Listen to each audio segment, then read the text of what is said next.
I Can See the Future by ReapersHorror.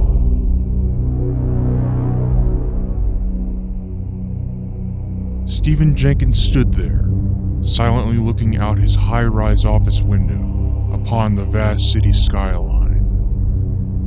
The window was massive and stretched to both the height and length of one wall. His assistant, Mrs. Audrey Harper, calmly entered the room. Mr. Jenkins remained still, his back facing towards her. So sorry to disturb you, Miss Jenkins, but you're meeting with John Morris. A sudden sense of unease struck her dead in her tracks. Her employer remained silent as the skyscraper stood across the street on the other side of the glass. Mr. Jenkins? She managed to call out to him, despite shaking in her high heels. Mr. Jenkins, are you alright? There was no response. Hello? She called out again. Sorry, Audrey.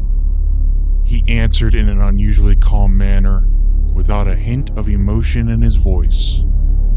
I didn't hear you. Come in. You were saying? You're meeting with Mr. Morris? I'm to remind you of your meeting with Mr. Morris.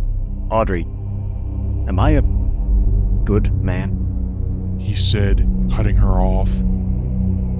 Excuse me? She asked with confusion. Still, he did not turn to look at her. I've sponsored countless charities, funded hospitals and schools. I've fed the starving, clothed the poor and needy. I've homed the homeless. He said, trailing off before asking the question again. Am I a good man, Audrey? Yes, sir. I do think you're a good man. Thank you, Audrey. There was now a sense of sadness in his tone. Mr. Jenkins, sir, you're meeting with John Morris. Do you believe in precognition? Again, he cut her off. I'm sorry, sir, She thought a bit before she answered. I do not, sir. But you do know what I'm talking about, don't you, Mrs. Harper? He asked. Well, I read my horoscope in the newspaper like everybody else, I suppose. She said, hoping that her answer would bring an end to the uncomfortable conversation. Horoscopes. No, Mrs. Harper. He choked back a hint of laughter at her suggestion.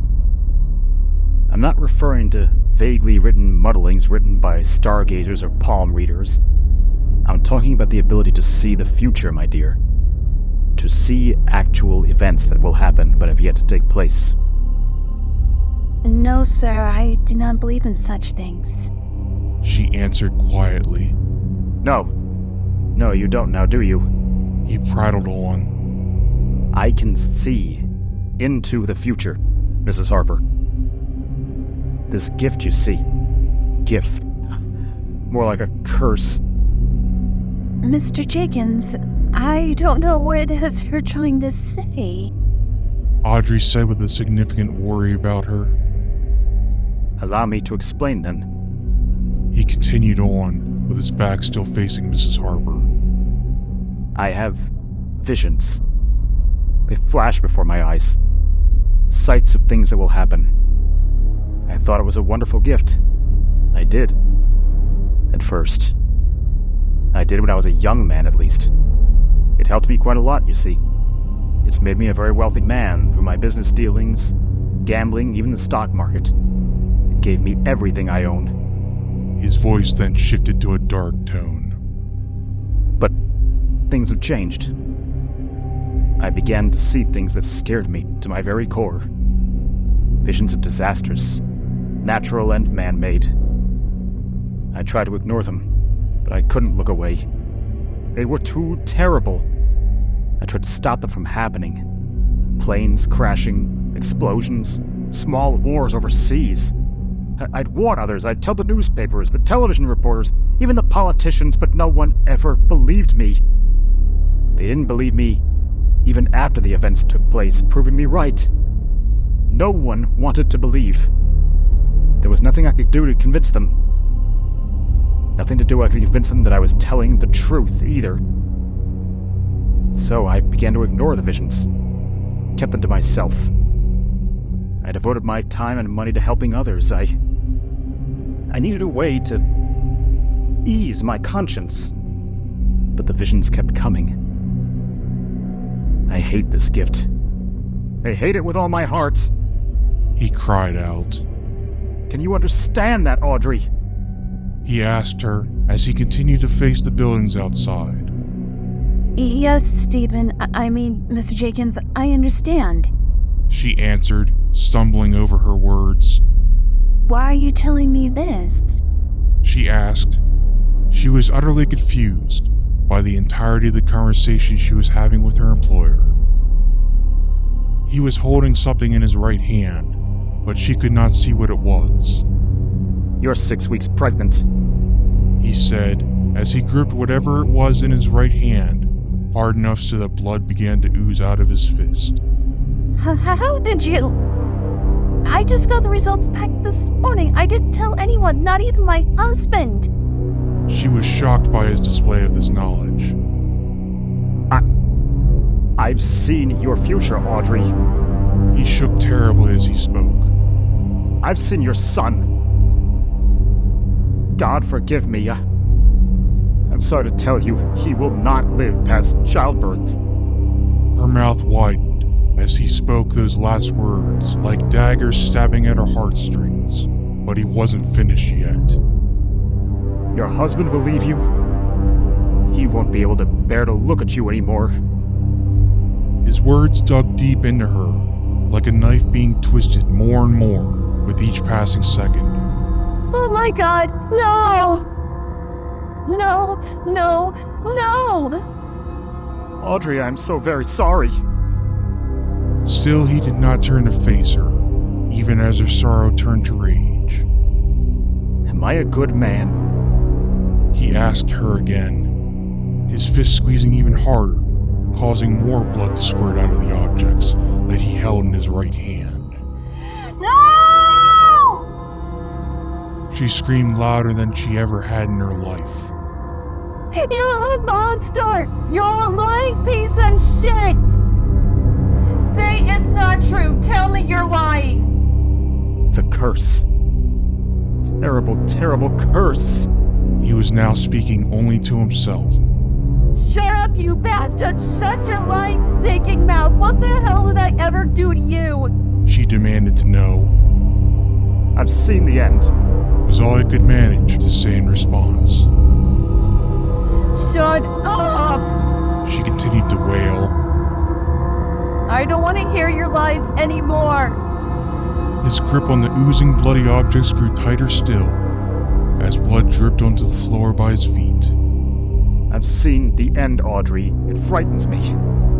It frightens me so much. I'm not listening to any more of your bullshit, Stephen. She said as she grit her teeth, but Mr. Jenkins wasn't listening. He just stood there and faced the buildings outside his window. It will be more terrifying than anything you could imagine. The skies will burn, the seas will boil, and the land will die. So too will everything else. He said as blood began to run down his face. You're mad. You're completely insane. She said as she turned and stormed out of the office. Perhaps I am mad. Perhaps I am. He responded regretfully, before releasing his right hand's grip, allowing the bloody objects to drop and roll across the floor. As the setting sun's beams shone brightly through his office window, he had no need to squint, nor did he have any reason to shield his face from the light, because he no longer had eyes.